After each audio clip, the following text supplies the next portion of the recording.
नमस्कार दोस्तों, मैं रविश कुमार। ईरान ने इजराइल को खूब मारा, इतनी तबाही मचाई कि नेतन्याहू की जान पर बनाई। यह बोल हैं अमेरिका के पूर्व राष्ट्रपति डोनाल्ड ट्रंप के। इजराइल बुरी तरह से बर्बाद हो चुका है और उसे बर्बाद किया है ईरान ने। लेकिन डोनाल्ड ट्रंप का कहना है कि अगर हम बीच में नहीं आते तो इजराइल पूरा बर्बाद हो जाता। इस बयान के बाद सोशल मीडिया पर तहलका मच गया है और ईरान की जीत पर लोगों को और ज्यादा गुमान हो गया है, क्योंकि सब जानते हैं कि ये इजराइल की सबसे बड़ी हार है। लेकिन ईरान ने कैसे चलाया जादू और अब ईरान क्या कर रहा है इजराइल को चिढ़ाने के लिए, बताते हैं आपको। अली खामेनेई ने इजराइल को चिढ़ाने के लिए अपना प्रोजेक्ट शुरू कर दिया है।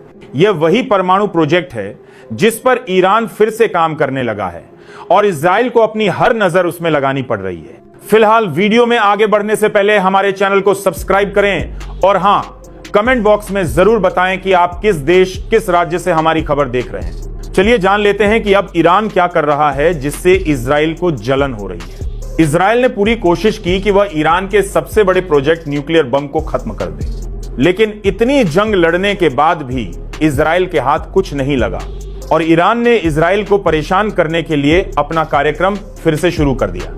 ईरान ने साफ कहा है कि हमारा प्रोजेक्ट रुकेगा नहीं।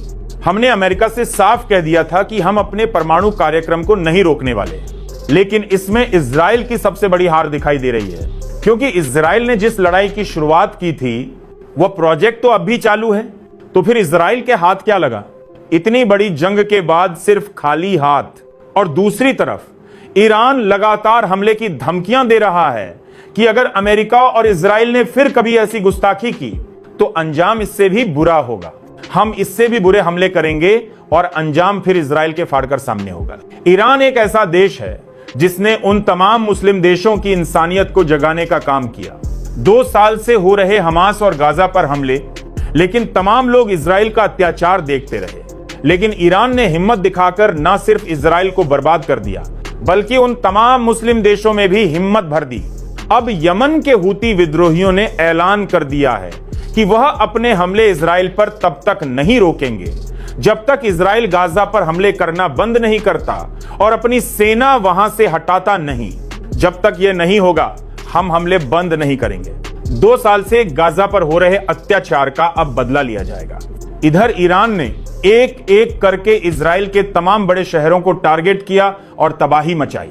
उधर दूसरी तरफ डोनाल्ड ट्रंप के बयान से इजराइल की बची कुछ इज्जत भी मिट्टी में मिल गई। तो फिर डोनाल्ड ट्रंप अब क्या करेंगे? लेकिन डोनाल्ड ट्रंप का वही बयान जिससे इजराइल की खिल्ली उड़ रही है और मुसलमानों के बीच यह बयान चर्चा का विषय बना हुआ है, क्योंकि अमेरिका खुद इजराइल की पोल खोल रहा है। ट्रंप कह रहे हैं ईरान ने इजराइल को खूब पीटा, उनकी बड़ी बड़ी बिल्डिंगें हिला डाली। और यह सब सुनने के बाद लोगों ने अली खामेनेई के लिए इज्जत जताई और कहा कि हर किसी को अली खामेनेई जैसा होना चाहिए जो अमेरिका तक को नहीं छोड़ता, क्योंकि ईरान ने अमेरिका पर भी हमला किया था। और यह देखकर दुनिया हैरान रह गई कि क्या अमेरिका जैसे शक्तिशाली देश पर भी ईरान ने हमला कर दिया। यह हिम्मत हर किसी में नहीं होती। जो ईरान ने किया है उसे देखकर पूरी दुनिया में ईरान की चर्चा हो रही है। यह जीत सिर्फ ईरान की नहीं थी, यह जीत थी गाजा के उन मासूम लोगों की जिनके अस्पतालों को नेतन्याहू ने उड़ा दिया, स्कूलों को बर्बाद कर दिया, खाने को खाना नहीं और उनकी जिंदगी छीन ली। लेकिन आज जब ईरान ने इजराइल से उन सारी चीजों का बदला लिया तो दुनिया देखती रह गई। अब लोग हमास और गाजा के लिए भी आवाज उठा रहे हैं और यह बात तो दुनिया को पता है कि बेंजामिन नेतन्याहू ने मासूम लोगों का खून बहाया है। ईरान की हर एक बैलिस्टिक मिसाइल ने इजराइल को पूरी तरह से तबाह कर दिया। इजराइल के पास अब कोई रास्ता बचा नहीं है। बेंजामिन नेतन्याहू समझ नहीं पा रहे कि आगे का रास्ता क्या है, क्योंकि ईरान ने तो अपना काम फिर शुरू कर दिया है, अपना परमाणु कार्यक्रम। ईरान लगातार इजराइल को चिढ़ाने का काम कर रहा है और यह देखकर पूरी दुनिया हैरान है कि जिस चीज की वजह से सारी लड़ाई शुरू हुई, जिस परमाणु कार्यक्रम की वजह से इजराइल ने हमला किया था, उसे ही अब फिर से शुरू कर दिया गया है। यह साबित कर दिया गया है कि अब यह कार्यक्रम रुकने वाला नहीं है।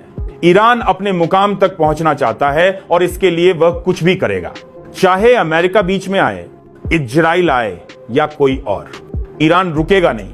ईरान ने जो काम शुरू किया है वह उसे पूरा करके ही मानेगा और यह देखकर अमेरिका भी अब बीच में नहीं आ रहा है, क्योंकि डोनाल्ड ट्रंप ने खुद कबूला है कि अगर हम बीच में नहीं आते तो ईरान बेंजामिन नेतन्याहू की जान ले लेता। यह बात सामने आने के बाद अमेरिका ने अपने कदम पीछे खींच लिए हैं। अमेरिका नहीं चाहता कि अब और पंगा ले ईरान से। ईरान लगातार इजराइल को धमकी दे रहा है। अगर अब की बार इजराइल ने कोई गलती की तो अंजाम इससे भी बुरा होगा।